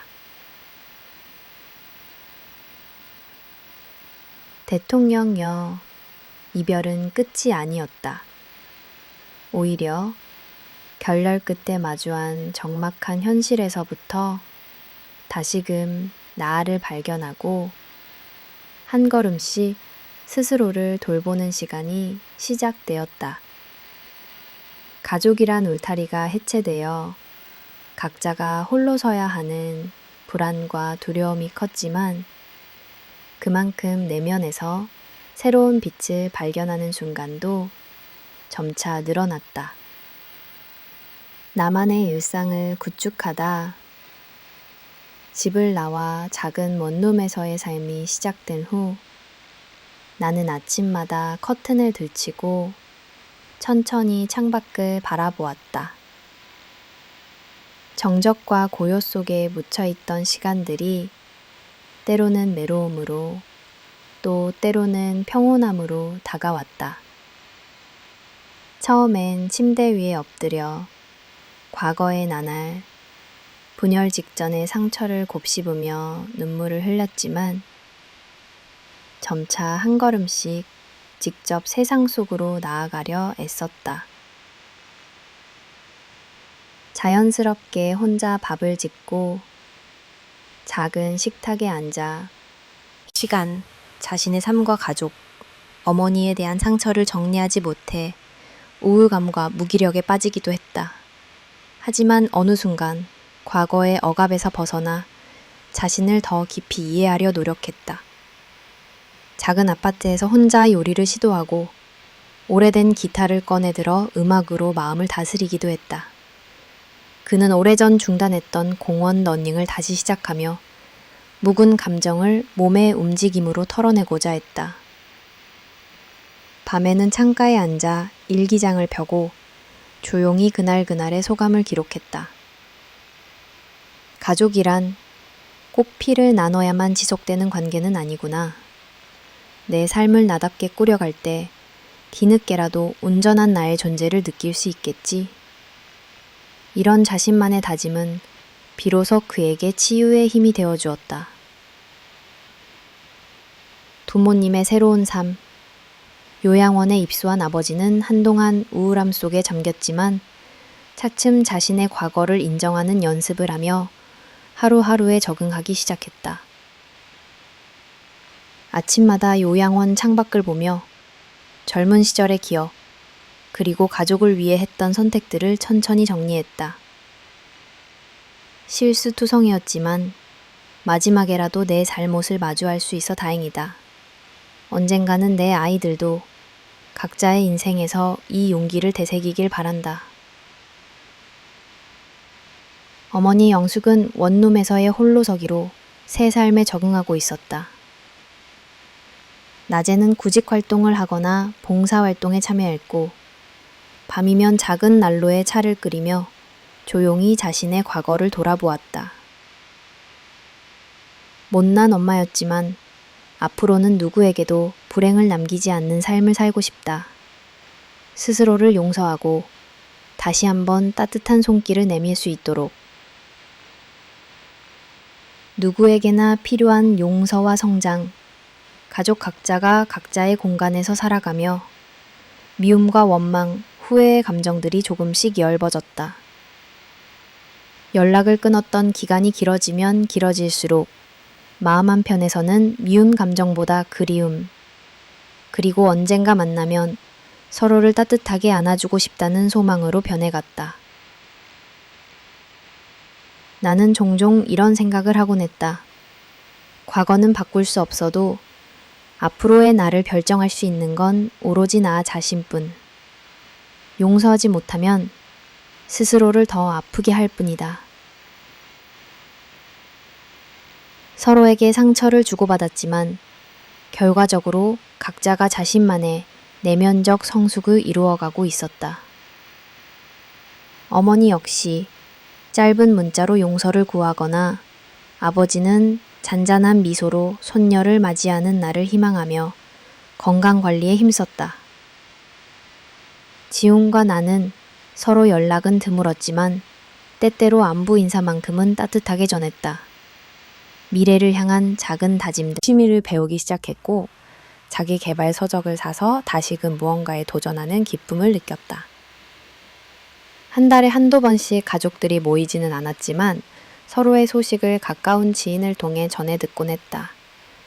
예전처럼 의무감에 엮여 있던 날들과는 달리 이제는 각자가 자신의 선택에 책임지는 어른으로 변해가는 모습이 뚜렷해졌다. 지우는 작은 전시회에 그림을 출품해보고 여행도 다녔다. 아버지는 요양병원에서도 다른 환우들과 친목을 쌓으며 서서히 마음을 열기 시작했다. 서로의 슬픔을 온전히 꺼낼 수는 없어도 각자 그 슬픔을 품고 살아가면서 보폭은 느리더라도 천천히 신중하게 자신의 길을 개척했다. 가족의 의미, 삶의 재해석. 이 모든 과정을 지나며 나는 가족이라는 개념을 새롭게 받아들이게 되었다. 무조건 함께 있어야만 가족이 아니었고, 때로는 각자가 자기 자신을 먼저 돌보고 성장하는 것이야말로 진정 가족을 위하는 길일 수도 있다는 사실을 깨달았다. 이전의 나였으면 두려움에 주저했을 결정들을 지금의 나는 조금 더 담대하게 받아들이면서 혼자여서 외로운 것이 아니라 나다운 존재로 나아가기에 선택한 길임을 온몸으로 받아들였다. 지훈 역시 이제는 사랑도 관계도 나 자신을 잃지 않는 범위에서 새롭게 만들어 나갈 것이다. 라고 선언처럼 적어두기도 했다. 어머니는 작은 화분에 싹트는 새싹을 보며 과거가 아닌 미래에, 아버지는 늦게나마 다시 글씨를 쓰며 자신의 삶을 기록했다. 마침내 다시 시작점에 서서 앞으로 나아간다는 것은 새로운 가족을 만들어야만 한다는 뜻도 모두가 다시 모여야 한다는 의미도 아니었다.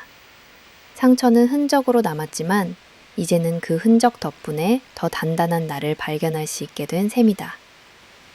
늘 그렇듯 인생은 어딘가로 흘러간다. 지금 이 순간에도 나는 커피 한 잔을 손에 쥐고 잔잔한 음악을 들으며 오늘을 충실히 살아가려 한다. 계획했던 일들, 놓쳤던 꿈들 모두를 천천히 꺼내 다시금 도전할 힘을 얻었다. 가끔 불현듯 가족이 그립고 아팠던 상처가 다시 떠오르는 날이면 창밖을 바라보며 속삭인다. 괜찮아, 오늘도 잘 살아냈어. 내일은 더 강하고 따뜻한 내가 되기를, 그리고 언젠가 다시 만나는 날에는 웃으면서 안도를 묻기를. 새로운 시작, 이전과 다른 가족, 무엇도 강요하지 않고 내 삶의 방향, 내 행복의 모양을 직접 선택하는 지금이 비로소 앞으로 나아가는 진짜 인생임을 나는 문득 깨닫는다.